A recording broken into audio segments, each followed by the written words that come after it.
Police station Sindewahi अंतर्गत दिनांक 10 April 2026 रोजी 11 वाजता दरम्यान मा तुलसी लॉन मूल रोड सिंदेवाही येथे शांतता समितीची बैठक घेण्यात आली आहे। या बैठकीत ब्रह्मपुरी उपविभागीय पोलीस अधिकारी राजपूत साहेब व सिंदेवाहीचे नायब तहसीलदार सायरे साहेब यांच्या प्रमुख उपस्थितीत व या प्रसंगी सिंदेवाही पोलीस स्टेशनचे पोलीस निरीक्षक कांचन पांडे, सहाय्यक पोलीस निरीक्षक राणी भोंगडे, महाराष्ट्र विद्युत वितरण उपविभागीय पोलीस अधिकारी तसेच नगरपंचायत अधिकारी, सिंदेवाही पोलीस स्टेशन हद्दीतील डॉक्टर बाबासाहेब आंबेडकर जयंती उत्सव समितीचे पदाधिकारी, पोलीस पाटील, बुद्ध बांधव, पत्रकार तसेच व्यापारी संघटनेतील सदस्य, राजकीय पक्ष, इतर समाजातील अध्यक्ष, उपाध्यक्ष यांची बैठक घेण्यात आली।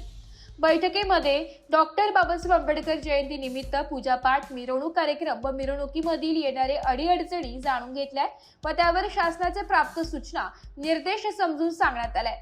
तसेच ध्वनी प्रदूषण अधिनियम मधील आवाजाची मर्यादेबाबत माहिती देण्यात आली आहे। कार्यक्रम व मिरवणुकीत डीजे वाद्य लावू नये, कोणताही अनुचित प्रकार घडणार नाही, पण सण शांततेत पार पाडण्याचे सांगण्यात आले। पोलीस स्टेशन सिंदेवाही हद्दीत कोणतेही अनधिकृत पुतळे स्थापन करणार नाही, तशा हालचाली आढळून आल्यास तात्काळ माहिती देण्याची जबाबदारी पोलीस पाटीलची असल्याचं सांगितलंय। या बैठकीत 200 ते 250 शांतता समितीतील सदस्य हजर होते। एसवराठी न्यूज साठी जिल्हा प्रतिनिधी वहाब अली सय्यद, चंद्रपूर।